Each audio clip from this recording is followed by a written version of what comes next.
Into week 4 of the fantasy football season. He has a few wide receivers I looked at on waivers. The first guy's Cole Beasley of the Buffalo Bills. So Beasley, he's been pretty solid so far in the first 3 weeks of the season here. Right now, he's still available in 47% of fantasy leagues is Beasley. Week 1 versus Pittsburgh, 8 catches, 60 yards.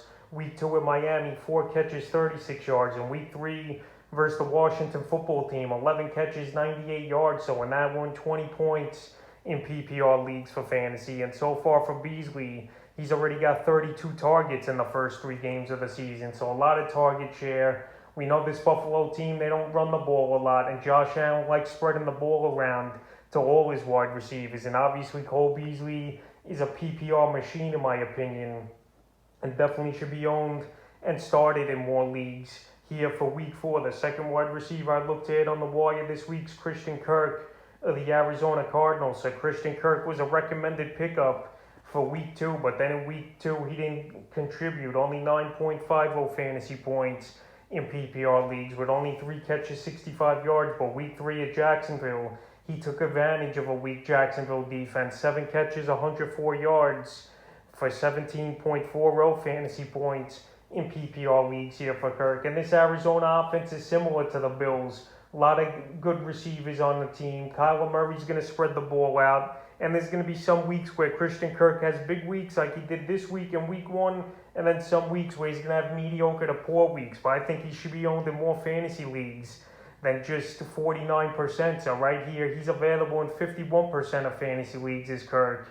He's on a high-powered offense. He's definitely a playmaker. And he's a wide receiver I definitely looked at on the wire this week.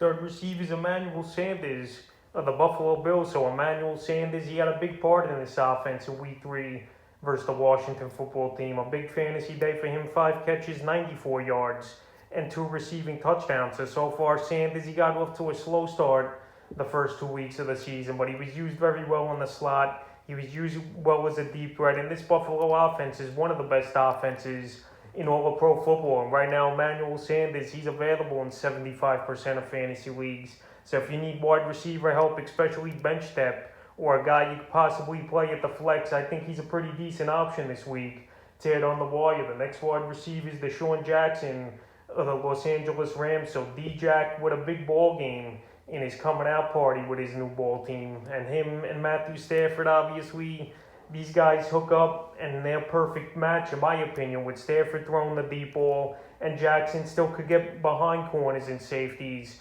with his speed still, even at 34 years old. So Jackson in week 3 versus one of his former teams, the Tampa Bay Buccaneers, 3 catches, 120 yards, and a receiving touchdown. So what a ball game it was for him.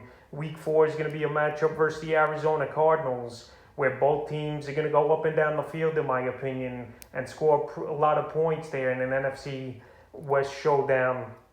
So right here, Jackson, he's available in a whopping 98% of fantasy leagues. Obviously, he's a guy more in deeper leagues you're going to add, but a guy to definitely keep an eye on after having a dominant performance in week 3 on the 5th and final wide receiver. I'd look to add on the wire this week's Hunter Renfrow of the Las Vegas Raiders. So Hunter Renfrow, he had a good ball game in week 3 versus the Miami Dolphins. 5 catches, 77 yards, and a touchdown in that one. So Renfrow so far, he's had double-digit fantasy points every week the first 3 weeks of the season in PPR leagues. Week 1 versus Baltimore, 6 catches, 70 yards on 9 targets. Week 2 at the Steelers, 5 catches, 57 yards on 7 targets. And week 3 versus Miami, 5 for 77 and a touchdown, like I mentioned, with 6 targets. So right now, he's available in 89% of fantasy leagues. He's a good part of this offense with the 3-0 Vegas Raiders and Derek Carr. And he's a guy that definitely should be picked up and added on the wire this week. So that's a few wide receivers I've looked at on the waiver wire heading into week 4 of the fantasy football season.